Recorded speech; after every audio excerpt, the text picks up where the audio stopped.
Hidup TV mempersembahkan Oase Rohani Katolik yang dibawakan oleh para imam Keuskupan Agung Jakarta. Selamat menyaksikan. Halo, apa kabarnya para sahabat dan pencinta Oase Rohani Katolik yang terkasih? Bahagia rasanya kita bisa berjumpa kembali dalam kesempatan ini.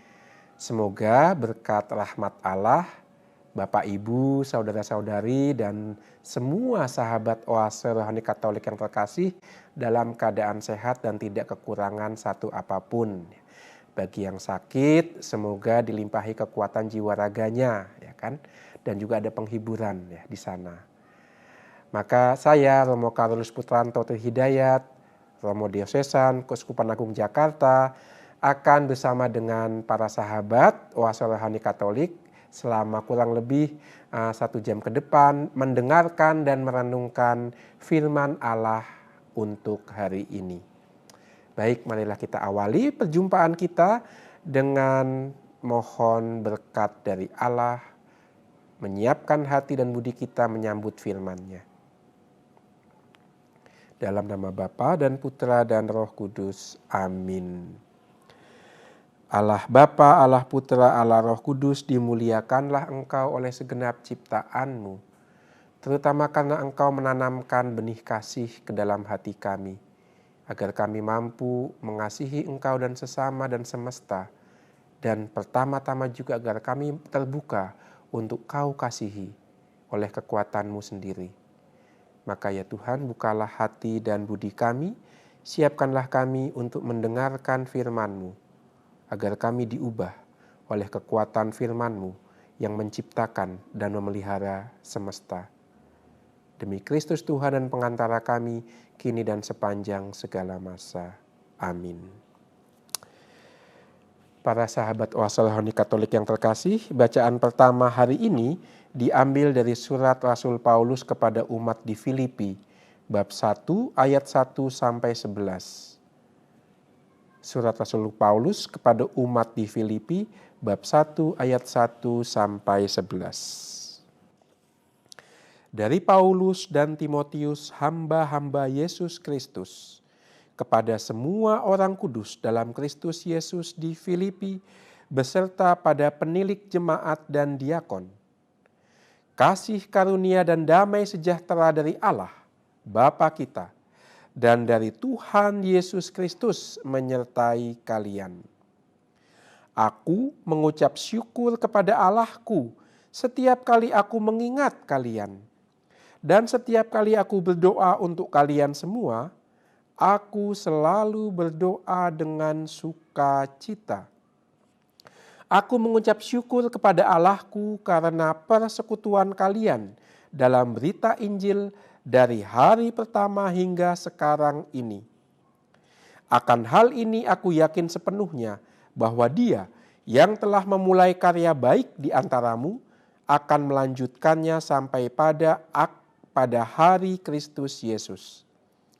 Memang sudahlah sepatutnya aku berpikir demikian tentang kalian semua, sebab kalian ada dalam hatiku.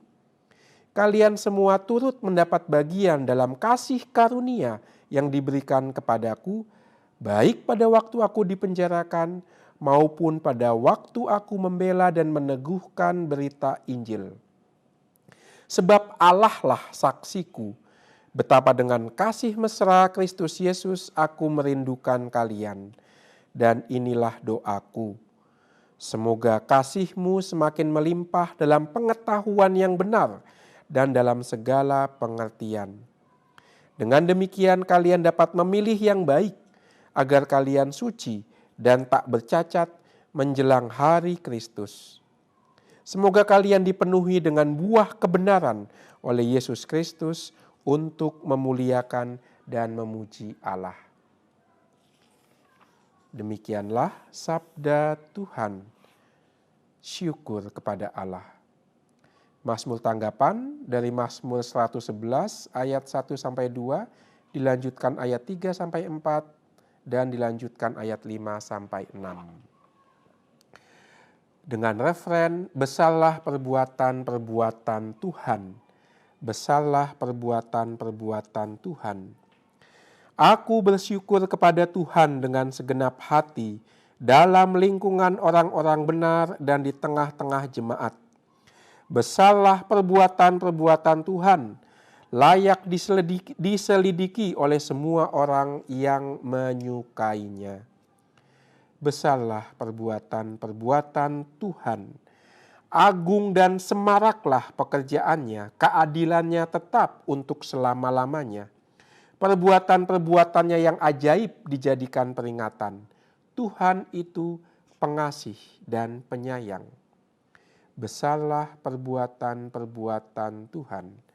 Kepada orang takwa diberikannya rezeki, selama-lamanya ia ingat akan perjanjiannya. Kekuatan perbuatannya ia tujukan kepada umatnya, dengan memberikan kepada mereka milik pusaka para bangsa. Besarlah perbuatan-perbuatan Tuhan. Bacaan Injil diambil dari Injil Lukas bab 14 ayat 1 sampai 6. Injil Lukas bab 14 ayat 1 sampai 6.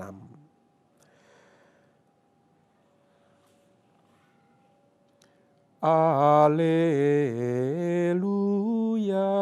alleluia. Domba-dombaku mendengarkan suaraku, sabda Tuhan. Aku mengenal mereka dan mereka mengikuti aku. Alleluia, alleluia.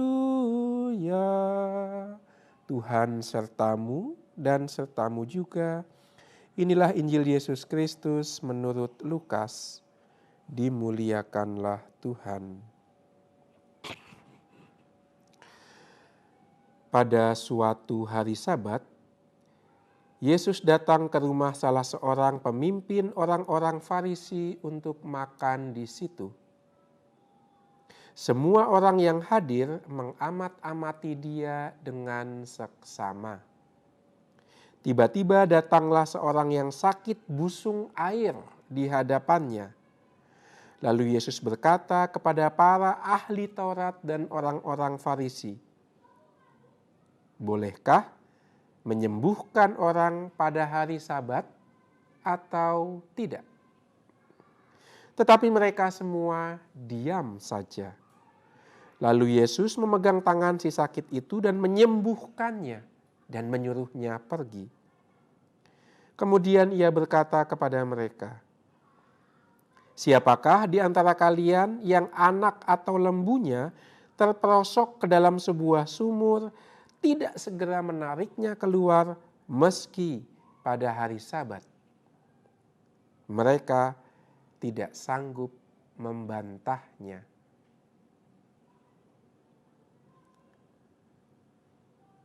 Demikianlah Injil Tuhan. Terpujilah Kristus. Para sahabat Oase Rohani Katolik, marilah kita ambil saat hening sejenak. Kita izinkan firman Allah yang kita dengarkan meresap ke dalam hati kita dan dari sana berbuah, mengubah hidup kita dan mengundang kita pada kesaksian.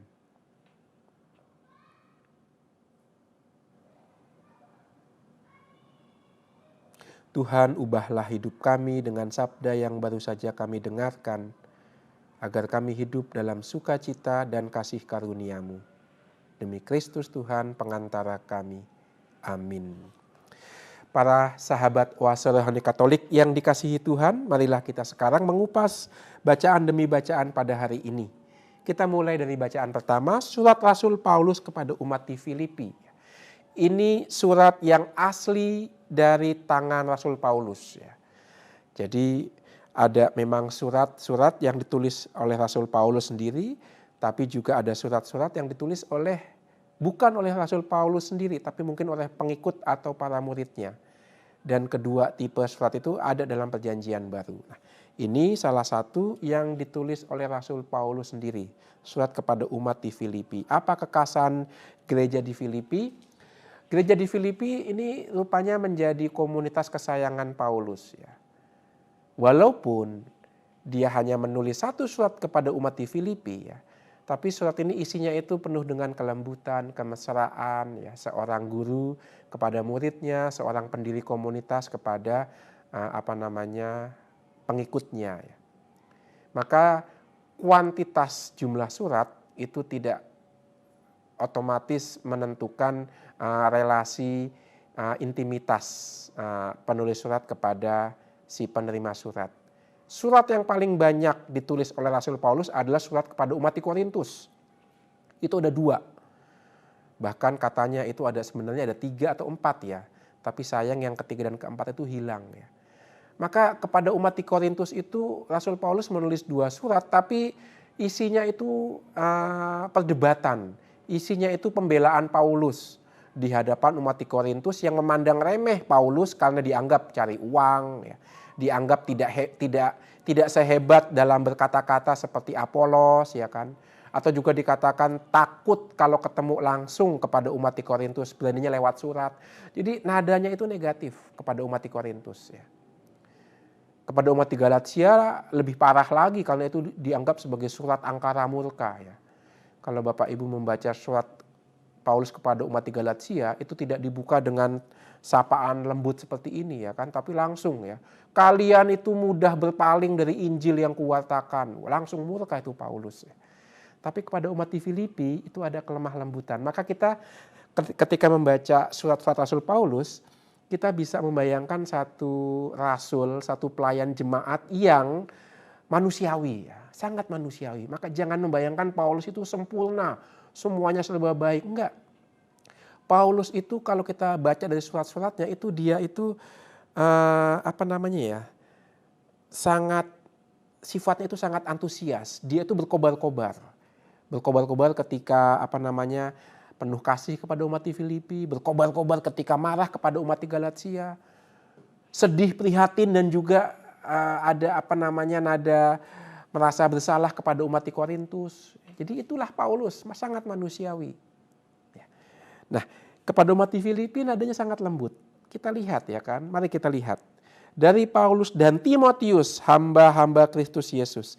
Paulus tidak sendirian. Ini yang menarik. Dalam pelayanan Paulus menarik Timotius. Dan disebutkan dalam suratnya. Dan dinyatakan sebagai hamba-hamba Kristus Yesus. Istilah hamba itu tidak selalu melulu negatif. Budak, tuan, pembantu, ya kan? Enggak. Hamba dalam istilah biblis itu punya bahkan konotasi yang bagus ya. Misalnya siapa? Misalnya Bunda Maria mengatakan, aku ini hamba Tuhan, terjadilah padaku menurut perkataanmu ya. Atau Abraham itu juga disebut sebagai hamba Allah ya kan. Maka hamba dalam istilah biblis itu adalah orang pilihan Allah. Orang yang meninggalkan segalanya hal-hal yang duniawi untuk kepentingan Allah. Kepentingan Allah berarti keselamatan manusia. Ini istilah hamba. Maka Paulus dan Timotius menyatakan diri sebagai hamba Kristus Yesus.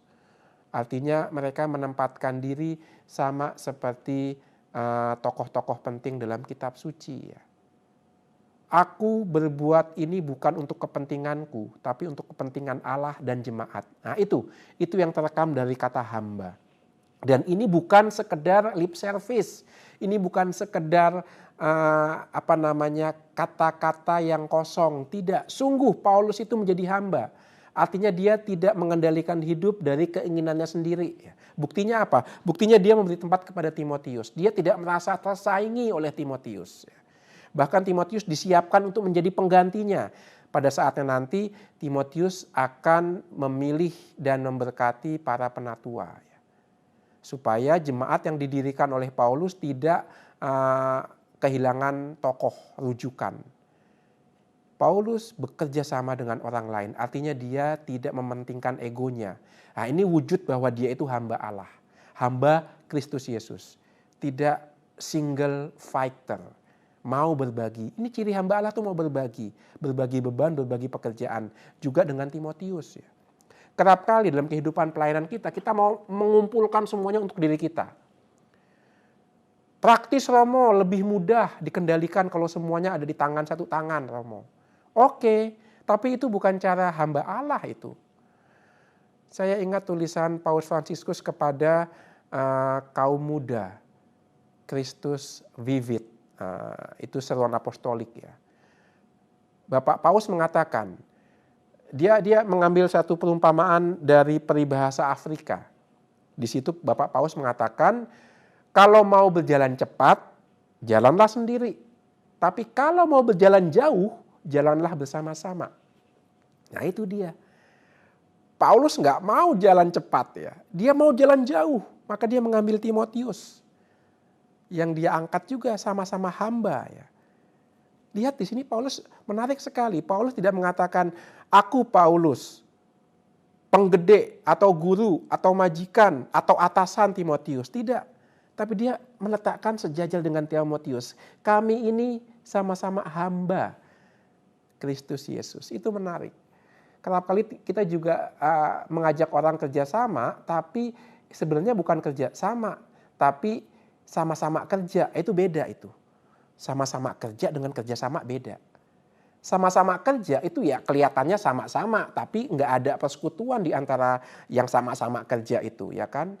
Karena apa? Karena aku bos, kamu harus melakukan apa yang kuperintahkan, ya kan? Tapi kalau kerjasama itu kerja kita itu dalam kebersamaan. Nah, ini yang dilakukan Paulus, ya kan? Timotius adalah rekan sekerjanya dalam persamaan status hamba Kristus. Nah, itu yang menarik ya.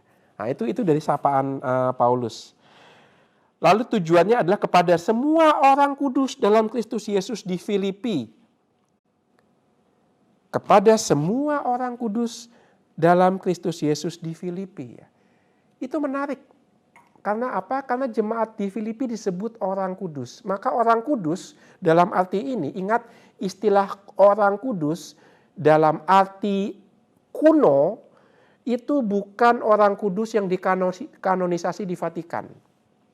Santo Santa itu bukan dalam arti formal, yaitu yang udah dianggap hebat lalu dikanonisasi maka menjadi orang kudus. Tidak. Di sini dalam artian surat kepada umat di Filipi dan dalam arti pada masa itu gereja perdana, orang kudus adalah semua yang dibaptis. Semua yang dibaptis itu menjadi kudus karena apa? Menjadi milik Allah. Maka semua yang dibaptis itu Santo Santa itu. Maka kalau saya hidup dalam zaman Paulus, saya ini Santo Carolus Putranto saya.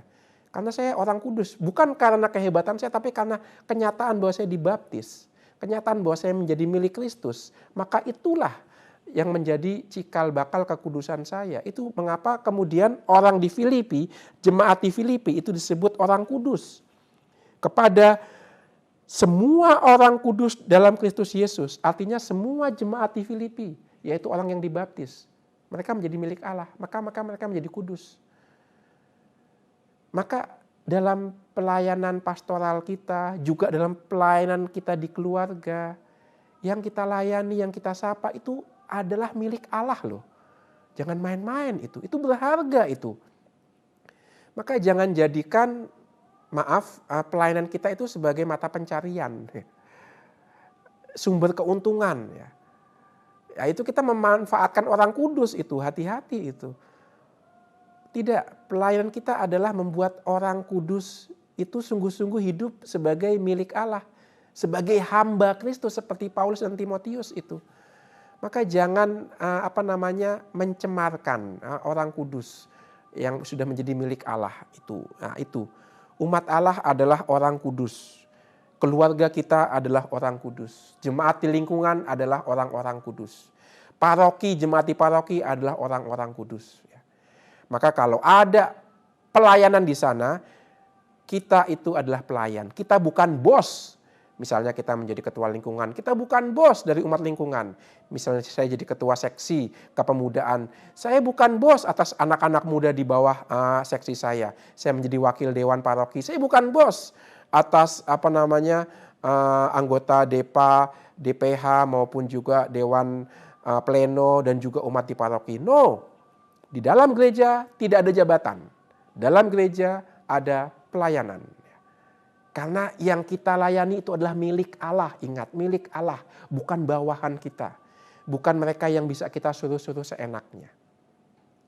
Nah itu, hati-hati di situ. Karena kerap kali pandangan manajemen modern ya kan, yang berdasarkan hierarki jabatan, bos, bawahan, bawahan berikutnya, sub bawahan lagi, itu masuk ke dalam gereja ya. Hierarki ada, penting, tetapi demi pelayanan ya. Itu bukan jabatan. Itu yang dialami oleh Paulus ya. Walaupun Paulus pendiri jemaat ya, tapi dia menempatkan diri sebagai hamba Kristus, bukan sebagai pemilik jemaat. Karena ya jemaat milik Kristus. Jemaat disebut orang kudus, artinya milik Allah yang Maha Kudus ya. Nah, itu semangatnya ada di situ. Jadi surat ini ditujukan kepada semua orang kudus di Filipi, tapi juga kepada penilik jemaat dan diakon. Siapakah penilik jemaat dan diakon ini? Penilik jemaat. Nah, penilik itu dalam bahasa Yunaninya episkopos. Jadi yang mengawasi, supervisi, yang mengawasi jemaat ya. Yang mengawasi jemaat artinya apa? Artinya kalau ada permasalahan dalam jemaat, ya kepada penilik jemaat ini mereka mengadu. Sebelum ke pemerintah lokal ya. Kalau ada masalah pertengkaran, ada masalah perselisihan, ya, ada masalah pelaksanaan ajaran agama dan seterusnya, itu penilik jemaat yang akan menjadi penengah, menjadi rujukan. Ya. Maka disebut episkopoi, supervisi. Nah, ini kurang lebih untuk masalah legal dan masalah kultus ya, penilik jemaat itu yang menjadi rujukannya supaya jemaat itu rukun, supaya jemaat itu bersatu. Maka supaya bersatu mesti ada rujukan. Rujukannya adalah penilik ini yang nanti dalam perkembangan menjadi uskup, menjadi rujukan untuk umat satu keuskupan. Nah ini cikal bakalnya ada di sini, penilik jemaat, episkopoi. Tapi tidak hanya untuk penilik jemaat yang menjadi rujukan, menjadi pusat di mana jemaat itu berkumpul dan bersatu, dan juga kepada diakon ya. Diakonia, siapa ini? Ini adalah mereka yang melayani. Diakon ini bukan pelayan dalam perayaan Ekaristi Kudus seperti prodiakon zaman sekarang, tidak. Diakon ini didirikan, dibentuk institusinya pada masa gereja perdana ketika ada jemaat-jemaat Yahudi Kristen yang tidak berbahasa Aram, tidak berbahasa Ibrani, itu rupanya agak disingkirkan dalam pelayanan hal-hal pokok menyangkut makanan, sandang, dan papan. Ya. Mereka seolah-olah dilupakan. Maka didirikanlah institusi yang namanya diakon, yang tugas utamanya adalah membagi berkat, membagi menyalurkan kebutuhan-kebutuhan dasar kepada orang-orang miskin dalam jemaat. Itu diakon fungsinya. Maka diakon itu adalah jembatan antara jemaat yang mampu dengan yang tidak mampu. Belum masuk seperti sekarang ini, diakon berfungsi dalam tata liturgi, baca Injil, bagi komuni, ya kan? Juga beberapa sakramen bisa dilayani oleh diakon. Tidak. Diakon pada awalnya itu untuk menyalurkan kebutuhan kepada yang tidak mampu. Dari kata diakonia, pelayanan ya. Nah, ini. Jadi lihat surat ini ditujukan kepada semua orang kudus di Filipi, semua orang yang dibaptis, yang sudah menjadi jemaat. Juga untuk penilik episkopoi, jemaat yang menjadi simbol persatuan di antara jemaat karena dia menjadi rujukan untuk segala sesuatu, dan juga pelayan dalam hal karitas belas kasih. Menarik bahwa sudah sejak awal mula jemaat perdana termasuk jemaat di Filipi dibentuk dengan struktur seperti itu. Bahwa pelayanan belas kasih sudah ada di sana. Institusi belas kasih sudah ada di sana yang namanya diakon. Maka PSE itu bukan barang baru. Sudah sejak awal mulanya hal itu muncul. Bahkan ketika Yesus mengumpulkan 12 murid, ada satu yang menjadi bendahara yang harusnya membagikan uang yang mereka terima dari para donatur untuk orang miskin. Namanya Yudas Iskariot. Maka para frater Projo Jakarta dulu di Kentungan punya juga itu yang namanya kas Yudas itu ya. Itu untuk menampung semua uang lalu dibagikan kepada para frater. Kok namanya kas Yudas bukan kas Matius, saya juga nggak tahu ya, tanya pada para frater itu zaman dulu itu ya. Jadi pelayanan gereja sejak awal mula tidak lepas dari pelayanan belas kasih. Yang sayangnya saat ini makin lama makin pudar, karena kalau kita dengar kata gereja identik langsung hierarki, identik langsung peniliknya, lupa sama diakonnya. Nah itu. Bahkan ada satu momen ketika orang mengatakan bahwa pelayanan belas kasih itu opsional. Itu bisa dilakukan dan bisa tidak. Dulu itu kita fokusnya keluar melayani orang miskin, yuk sekarang kita fokusnya ke dalam, yuk membenahi jemaat. No, tidak pernah pelayanan belas kasih menjadi opsional. Itu ciri gereja, yaitu pelayanan belas kasih. Dan itu bukan sekedar humanisme, filantropi, seperti kelompok LSM untuk menolong orang miskin. No, bukan, itu jati diri gereja. Maka institusi diakon itu menjadi wujud konkretnya. Dia menjadi jembatan antara gereja dengan dunia. Dia mau mengungkapkan panggilan gereja untuk menunjukkan belas kasih kepada orang miskin. Nah itu, ini hal-hal penting yang kita bisa ambil dari sapaan Paulus dan juga sapaan Paulus kepada umat, yaitu orang kudus, yaitu siapa penilik, siapa diakon, dan juga sapaan Paulus kepada dirinya dan Timotius, yaitu sebagai hamba Kristus. Sekarang kita masuk lebih dalam lagi. Bagaimana relasi Paulus dengan umat di Filipi? Aku mengucap syukur kepada Allahku setiap kali aku mengingat kalian. Dan setiap kali aku berdoa untuk kalian semua, aku selalu berdoa dengan sukacita. Ini dia. Ini idealnya para pelayan jemaat seperti ini ya. Sukacitanya adalah pada jemaatnya. Relasinya bukan relasi antara pimpinan dengan orang yang ada di bawahnya, tidak. Tapi relasi yang intim penuh kasih. Nah, ini surat Rasul Paulus kepada umat di Filipi bisa dibaca untuk semua pelayan jemaat, tapi juga mereka yang hidup berumah tangga ya. Bahwa relasi dengan anggota keluarga yang dipercayakan Allah kepadanya, relasi dengan jemaat yang dipercayakan kepadanya, entah sebagai ketua lingkungan, koordinator wilayah, romo paroki, atau juga anggota dewan paroki, harusnya seperti ini ya. Jemaat itu bukan proyek, atau juga bukan masalah, atau bukan beban. Paulus juga punya masalah dengan umat di Korintus. Iya, tapi lihat dalam surat-suratnya selalu mengatakan, aku memuji Allah karena kamu. Bagi Paulus, jemaat itu ada dalam hatinya, dimasukkan ke dalam hatinya.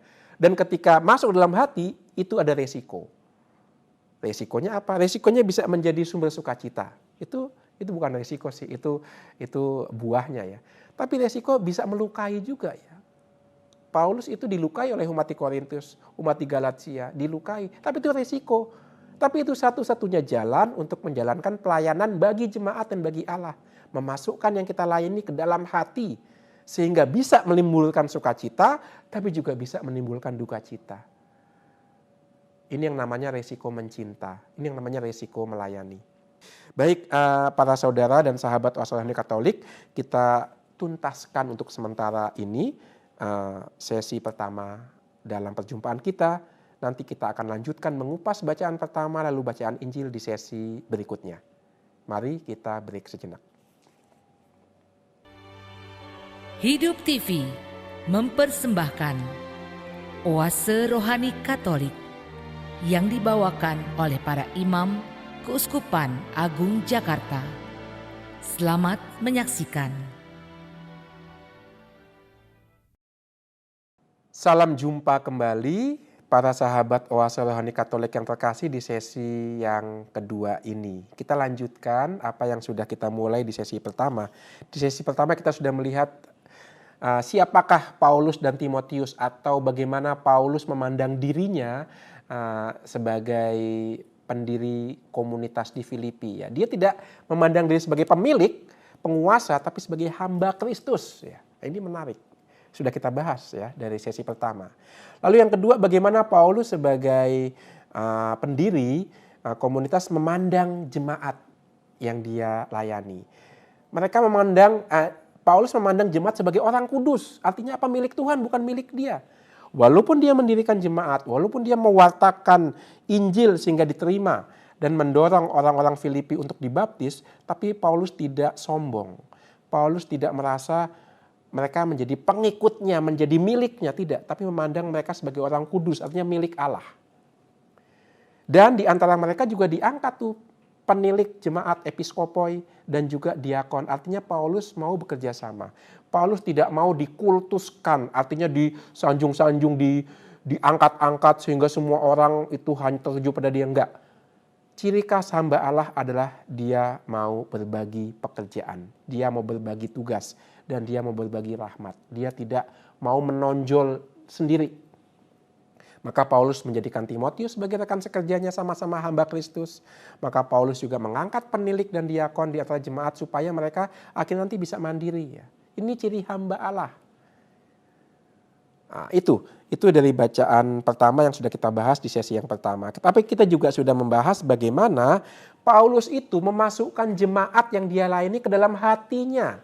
Jemaat bukan sekedar proyek, bukan sekedar masalah yang harus dia tuntaskan. Yang ada di luar, yang kemudian bisa dilepaskan kalau punya waktu senggang ya. Bukan, jemaat itu dia masukkan ke dalam hatinya. Dan ini punya resiko ya. Bisa jemaat melukai dia karena dia sudah memberikan total kepada jemaat dan jemaat itu misalnya tidak menerima pemberian total itu, bahkan menyalahgunakan atau salah pahami pemberian total Paulus. Itu terjadi. Pemberian total Paulus disalahpahami oleh umat di Korintus misalnya. Ketika umat Korintus mengatakan kamu itu beraninya nulis surat, nggak berani ketemu langsung. Itu kan disalahpahami itu. Surat yang harusnya menjalin komunikasi tapi akhirnya malah menimbulkan salah paham. Bukan komunikasi tapi miskomunikasi. Bukan informasi tapi disinformasi ya. Ini umat Korintus salah paham kepada Paulus. Sakitnya di mana sih? Ya di hati ya. Karena Korintus, semua jemaat yang disurati oleh Paulus itu dimasukkan ke dalam hatinya. Termasuk juga umat di Filipi dimasukkan ke dalam hati Paulus. Maka ketika umat di Filipi itu hidup dalam iman, dalam persekutuan akan Injil yang sama, itu menimbulkan sukacita. Dan ini sukacitanya itu orisinil, otentik. Ya. Jadi jemaat itu adalah sumber sukacita Paulus, tapi juga bisa menjadi sumber duka cita. Dengan kata lain, Paulus membiarkan dirinya itu ditentukan oleh sepak terjang jemaat. Satu hal yang tidak mudah. Kerap kali kita mau menguasai hidup kita untuk diri kita sendiri. Jangan orang lain ambil bagian dari hidupku, ya kan?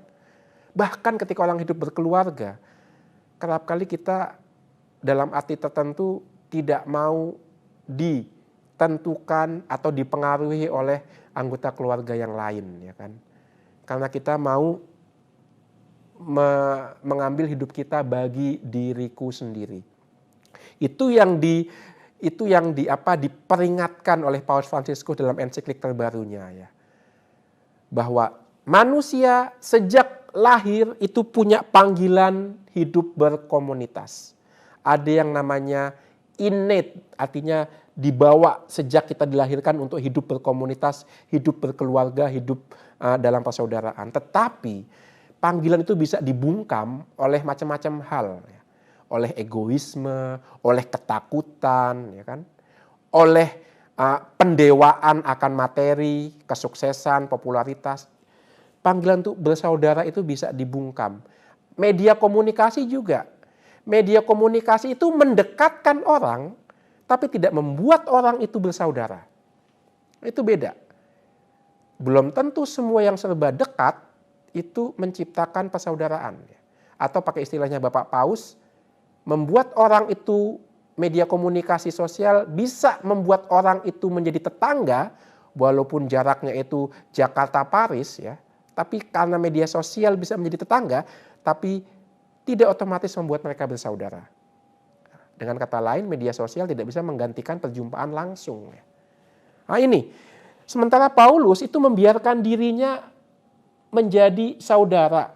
Bahkan dia menjadi hamba bagi jemaat yang dia bentuk sendiri. Dan kehidupan hamba, kehidupan jemaat itu menentukan kehidupan Paulus. Suka duka jemaat adalah suka duka Paulus. Yang tersayat dalam hidup jemaat berdarah dalam diri Paulus. Wah, itu bahasa puisinya Sutalji Kalsumbakri itu ya. Untuk menyatakan persaudaraan ini, begitu dekatnya persaudaraan ini sehingga apa yang kau alami, aku pun mengalami. Kamu yang pilek, aku yang meler. Nah, itu kurang lebih bahasnya seperti itulah. Nah, ini tali persaudaraan ini yang zaman sekarang itu hilang, termasuk dalam pelayanan ya. Karena dalam pelayanan kerap kali ada godaan yang kita cari bukan ikatan dengan jemaat yang kita layani, tapi yang lain. Kerap kali program-program, kerap kali sukses tidaknya sebuah program itu lebih penting daripada ikatan dengan jemaat, daripada sehati, sedegup dengan jemaat yang kita layani. Nah itu, maka surat Paulus ini sangat bagus dibaca kepada kita yang punya perhatian, keprihatinan dalam pelayanan dalam lingkungan kita, tapi juga lingkungan yang lebih luas ya. Aku mengucap syukur kepada Allahku karena persekutuan kalian dalam berita Injil dari hari pertama hingga sekarang. Wah, itu dia. Jadi persekutuan itu muncul sejak Paulus datang di Filipi mewartakan Injil sampai saat ini ketika dia menulis. Jadi persekutuan itu langgeng, tetap ada. Pasti ada konflik di sana sini, tapi tidak mematahkan atau memutuskan persekutuan itu. Sayangnya kerap kali bahagia karena persekutuan itu dikalahkan oleh kesenangan karena hal-hal lain. Ya, ini yang mengaburkan panggilan untuk hidup bersaudara ya. Kita lanjutkan. Dan setiap kali aku berdoa untuk kalian semua, aku selalu berdoa dengan sukacita. Wah, itu dia. Maka dalam pelayanan jangan hanya bekerja ya. Tapi berdoa untuk kalian. Bahkan pelayanan pertama yang Paulus pahami dalam panggilannya menjadi pewarta sukacita bukan melakukan tapi berdoa. Doa adalah bentuk pelayanan. Kerap kali kita mengidentikan pelayanan dengan pekerjaan. No, doa itu juga sebuah pelayanan. Dan ini yang Paulus buat. Setiap kali aku berdoa bagimu, aku berdoa dengan sukacita. Ya itu mau tidak mau karena jemaat dimasukkan ke dalam hatinya. Dan hati adalah batin, kuil di mana kita berdoa, kita berjumpa dengan Roh Kudus yang mengajarkan kita berseru ya Aba ya Bapa. Maka kalau jemaat dimasukkan ke dalam hati, di situ diikutsertakan dalam seruan ya Aba ya Bapa juga ya. Maka ini dia makna pelayanan yang dipahami oleh Paulus. Pertama-tama membawa jemaat dalam hatinya dan dalam hati diikutsertakan dalam doa-doanya. Maka doa juga sebuah pelayanan. Di masa di mana kita hidup di zaman yang mencari sukses, mencari bukti konkret nyata, kerap kali pelayanan doa disingkirkan. Ya. Apa buktinya? Berapa umat di paroki? Bertambah nggak jumlah baptisan? Ya.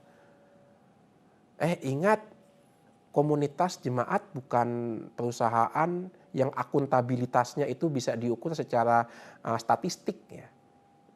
Jemaat adalah sekali lagi orang kudus milik Allah.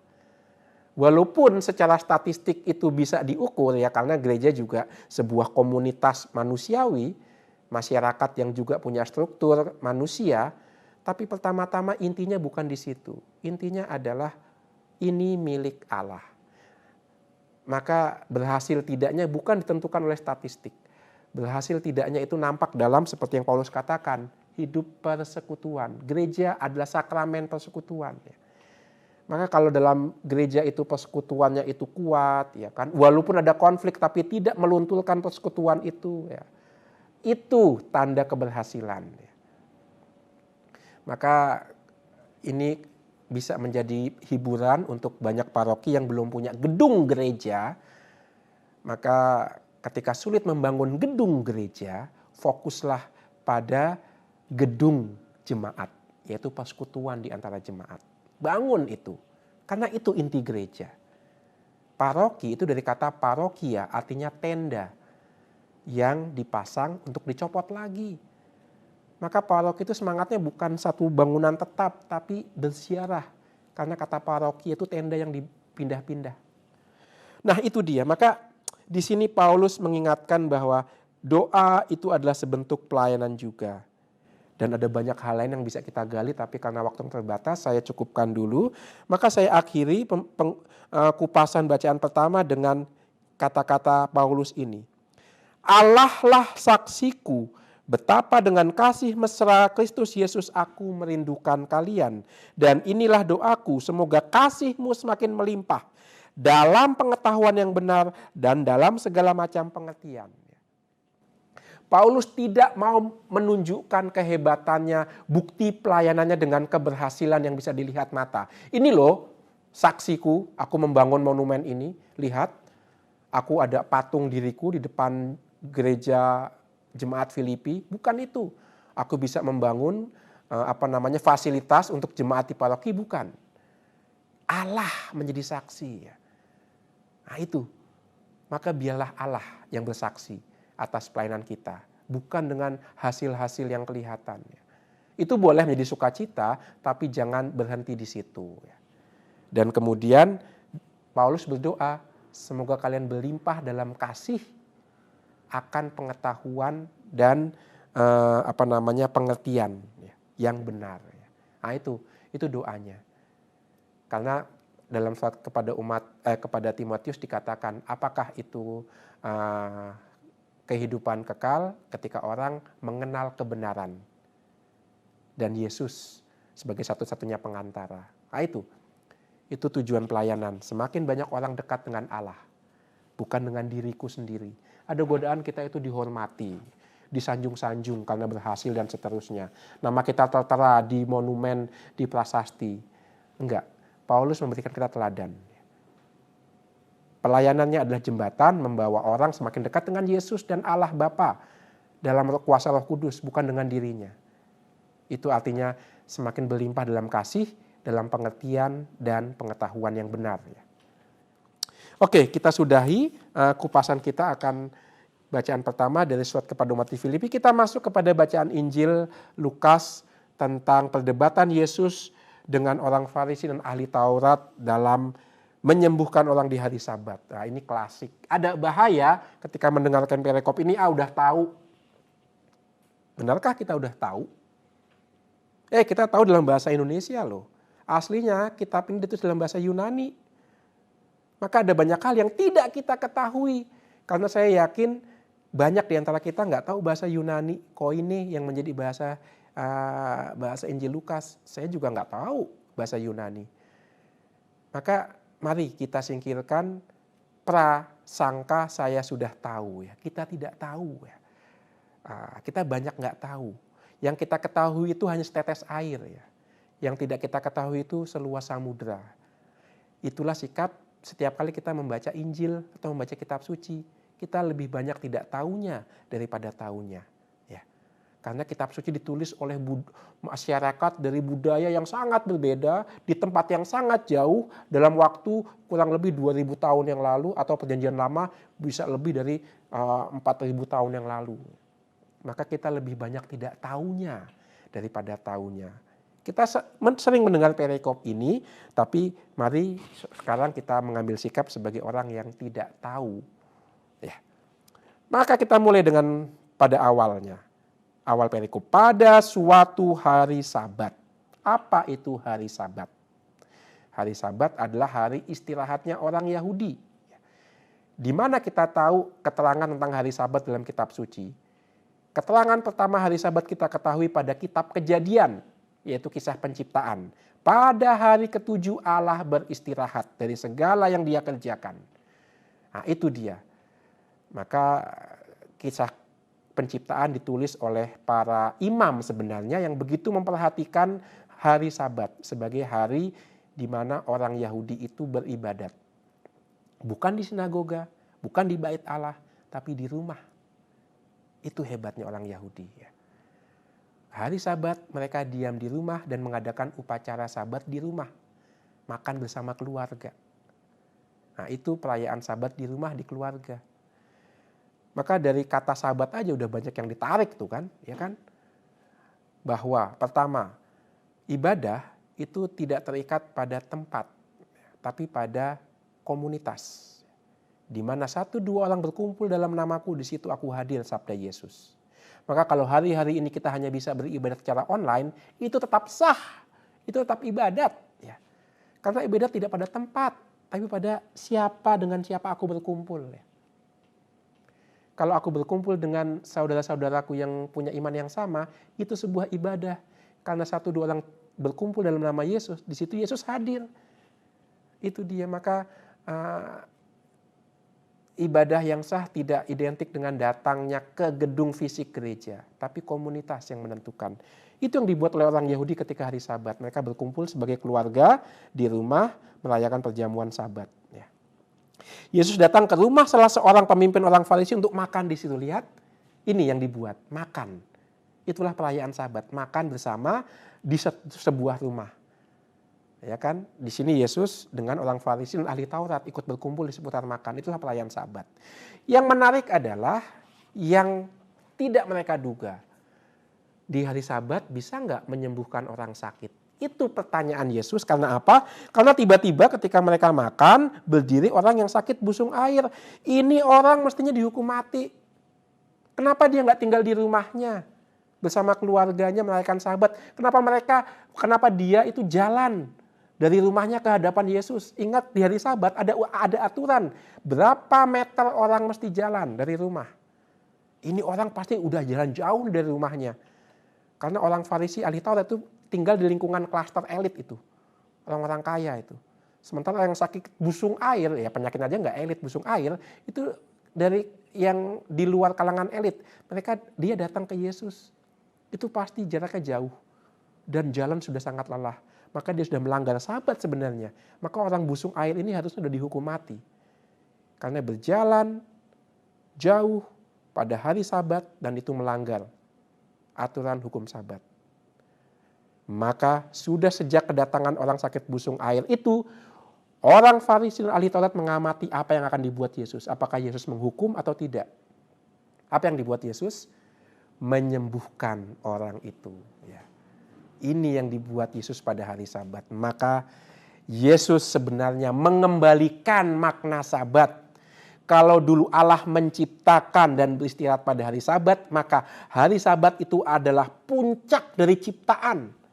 Dia bukan ada di bawah, tapi di atas ciptaan. Maka kalau ada ciptaan yang tidak sempurna karena sakit, ini harus dikembalikan, disempurnakan, dipulihkan ciptaannya, keadaannya. Karena Sabat itu adalah puncak, adalah mahkota. Lah bagaimana saya bisa meletakkan mahkota kalau kepala saya sakit, ya kan? Nah, ini logikanya Yesus. Sangat masuk akal sebenarnya. Sabat adalah mahkota dari rangkaian penciptaan. Maka kalau ada ciptaan yang sedang tidak sempurna, sedang sakit, ya disempurnakan dulu supaya Sabat sungguh menjadi mahkota. Sementara ahli Taurat dan orang Farisi punya pemikiran beda. Sabat berhenti ya berhenti, aturan, selesai.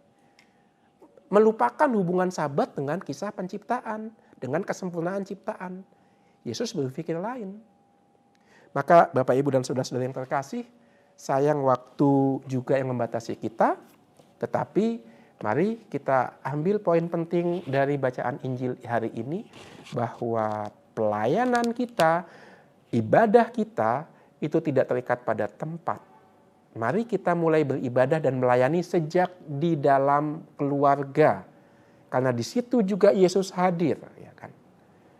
Dan pelayanan kita hendaknya juga tidak hanya demi sebuah aturan, demi sebuah program. Tidak. Pelayanan kita adalah demi kesempurnaan ciptaan. Itu yang dibuat Yesus dalam bacaan Injil. Dia melampaui aturan. Dia melihat pribadi lepas pribadi. Dia mau menyembuhkan hati. Dia mau menyembuhkan relasi manusia dengan Allah. Dia mau menyempurnakan ciptaan. Semoga kita punya dorongan yang sama. Maka marilah kita mohon berkat Tuhan untuk menutup perjumpaan dan permenungan kita. Dalam nama Bapa dan Putra dan Roh Kudus. Amin. Allah Bapa, syukur untuk firman-Mu yang sudah Kau tanamkan dalam hati kami. Ajarilah kami untuk memilih Kau sempurnakan, karena kami Kau panggil menjadi rekan penciptaan-Mu, membantu ciptaan untuk semakin sempurna, ciptaan yang sedang berkeluh kesah. Tuhan, kuatkan kami dengan sabda-Mu ini, agar detik demi detik, hari lepas hari, kami memperjuangkan panggilan kami itu. Kemuliaan kepada Bapa dan Putra dan Roh Kudus, seperti pada sekarang, selalu, dan sepanjang segala abad. Amin. Tuhan sertamu, dan sertamu juga. Berkat Allah Tuhan melimpah atas kita semua, keluarga kita, dan karya pelayanan yang Tuhan percayakan kepada kita, dalam nama Bapa dan Putra dan Roh Kudus. Amin. Tuhan Yesus memberkati dan Bunda Maria melindungi.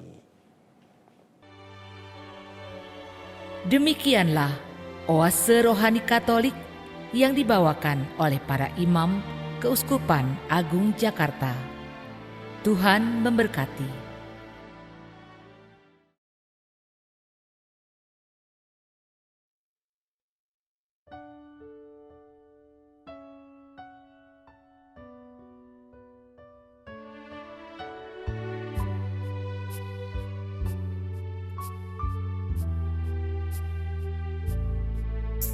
Bila ku hadapi persoalan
Demikianlah oase rohani Katolik yang dibawakan oleh para imam Keuskupan Agung Jakarta.